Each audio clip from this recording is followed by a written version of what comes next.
Well, I started my first record in 1974, and I was lucky because my first album was a big hit in South America, and then the second album, big hit in Canada, South Africa.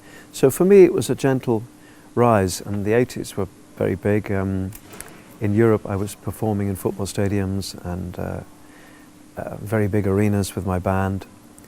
But for me it's always been a question of sustaining the career. And even now, here in 2015, to have a career after that length of time is quite something. But you obviously need support, and I have a worldwide fan base. The music business is built on disappointment, and things always go wrong. So every day was a bonus, you know. I had no idea that I would be lasting as long as this. I didn't even think about it, you know. I just wanted to keep on going up. The answer is it took me half an hour and 6 months. So I was writing for an album called Into the Light, and again that was the time when we were playing major venues, 100,000 people, 120 sometimes. And I wanted to write a ballad, and I was playing my piano and I came up with the line, "I've never seen you looking so lovely as you did tonight." And it began, as many of my songs are, it began a story in my mind, and it was just a way of a man saying to a woman, "I should have paid you more attention. I'm sorry." And that's why it's become a very big classic. I mean, if you go to America, they don't know who I am, but they know Lady in Red. But I go to Russia a lot. It's a huge song in Russia, Eastern Bloc, various countries. You know, it's just one of those things that got lucky. Any discrimination just because someone happens to have been born a certain race is absolutely outrageous. We're sitting here in Berlin, and I don't need to tell you the background of anti-Semitism, which is not only being during the Second World War, but also goes back centuries. I think the problem with human beings is if somebody is different, they become for some reason a threat. And I learn a lot from my own family, my own children, who are so anti-racist, and an entire generation which is so healthy, and they ask questions, you know, and for me, I'm delighted to be involved in this festival. I think travel is the best thing that you can do, the greatest education. I think you learn a great deal about the cultures of the world, and you find out about how other people live, what they eat, what they dress like, their history. I'm very interested in history. I've been to Poland quite a few times, and I've enjoyed going to the cathedrals there and learning about the history of the country, which has been fascinating, to say the least. So even now, having had a lot of travel in my early days, even now I'm very lucky to be traveling so much. So it's same thing for my children. You know, they travel a lot and they see the benefit. Not only a very beautiful and gracious girl, but she is also very intelligent.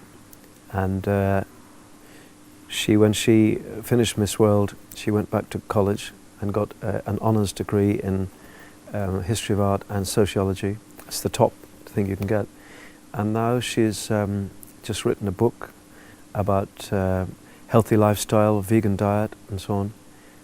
She's just great. She's clever. And my eldest son, Hubie, makes music as the name Hubie Davison, and it's very interesting music. It's very electronic, but fascinating. And my younger boy, he's in the sports management business, which he loves. Human beings will always fight. I think it's a tragic problem. I think it's virtually all the time males, men, and I often ask the question, how many men does it take to start a war? And the answer could be about 3 or 4 powerful men who have lots of people below them who, under the chain of command, they agree to do things and they know they shouldn't. But I think men are naturally aggressive. Well, it's obviously chaos, destruction, grief, tragedy, but also a cleansing. It's almost like you have to clean out an entire generation, But I mean, look at Russia, look at the history of Russia. Millions and millions, 20 million. That's a huge number. I can't even think about that. I have one song called Borderline, which is a very strong anti-war song, and I will be performing that tonight. And every night people stand up and applaud because there is one line. I'm discussing soldiers, young soldiers, and saying, these are only boys, and I will never know how men can see the wisdom in a war. And people just agree with that, you know. Why do we do this? I have no idea.